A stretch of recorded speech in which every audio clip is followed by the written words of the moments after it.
When we get to know who we are, when we ask ourselves, who am I? In other words, we take it for granted that I am my memory. I am my accomplishments, I am my experiences, I am my childhood, I am my religion, I am my nationality, I am my parental training, I am my education, I am what they've taught me at priests or whatever, or the Buddhists or whatever, or Muslims. So I am that. But isn't that all memory? It's all memory. So now, what are you right here and now? Right this moment itself. You see? And if you begin to feel it, you begin to feel the following. Just be here now, right now. Forget the past just for a moment. Forget even Burt talking, just let's feel the words. And as you are here now, totally, see that all that there is awareness. You are aware of me talking. You're aware of the room. You're aware of the voice through your ears. You're aware through your eyes by seeing. You're aware of your body. You're aware of being. In fact, awareness is existence itself.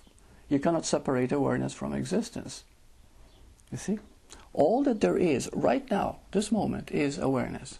That's it. But it makes everything else appear. If you were not aware, you don't even exist. Which is of course impossible. Because here you are. So awareness is all that there is. But here comes the question, the $64,000 question. Who is being aware? Who is being aware? Just say what you feel. Really, tell the truth. What you feel in your heart. Who is being aware? Being. Hmm? No one. No, being. Okay, being, no one. Did you know that they're both the same? Being and no one? Because being is everything. And no one is everybody. Okay, so who is being aware? Awareness itself. You see? That's why when Jesus became Christ, he said, I am the way, the truth, and the life. Okay? But it wasn't him who was that. He realized that he and the Father, well, what is Father? Awareness. Right? Now, what is another word for Father? Buddha called it nirvana. You see? All there is. It's all that there is. Now, when you understand that, it's all that there is. You see?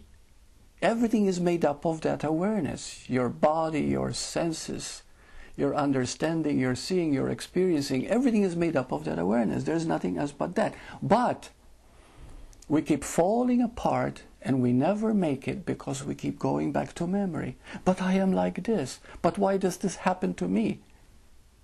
You see, we go going back to the past all the time. We can't look now and make awareness plausible. We cannot just be aware here. We have to keep going back.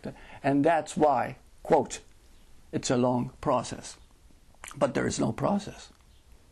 Because there are times, there have been many cases, Tony Parsons in England, he was walking through a park and he woke up. I was reading the story of William Samuels. You've heard of William Samuels? Mm-hmm. William Samuels? Mm-hmm. Oh, he's beautiful. He's just... And also he was a soldier, a farmer, you know. And he woke up and he realized awareness is all that there is. Just that. You see? And he changed. As a matter of fact, his teaching on awareness was so... His ability to put in words what he experienced was so great that people who listened to him actually woke up. But they were very sincere. You know, they were very authentic people.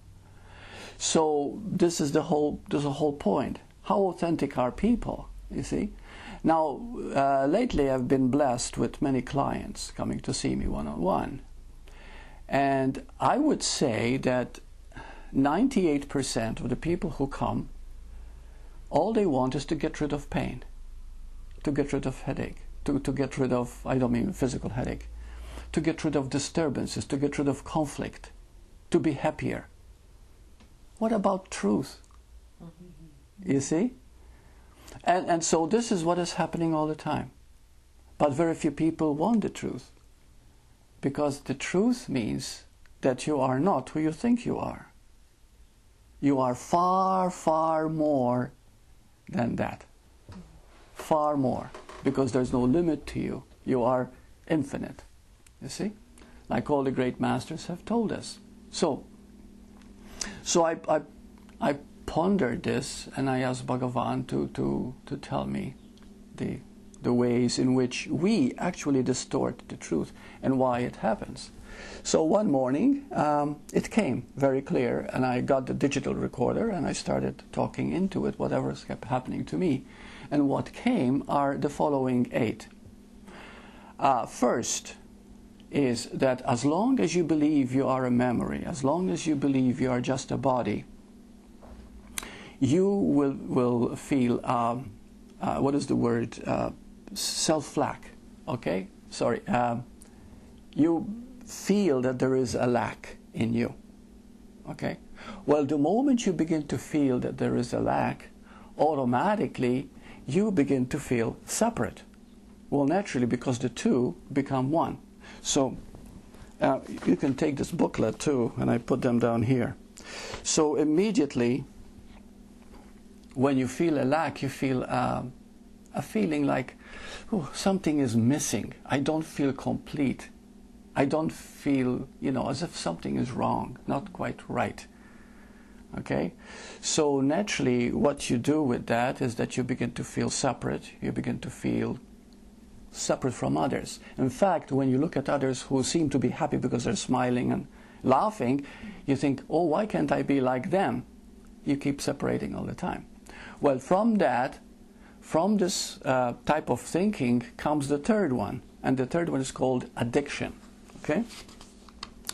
Now, addiction is the need to fill a void, because you think you're lacking something, you think something is missing, and so you do everything in your power to fill it.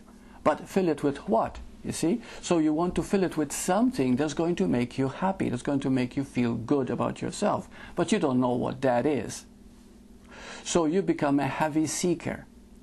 And you might seek through sex, you might seek through relationship, you might seek through drugs, you might seek through alcohol, you might seek through work.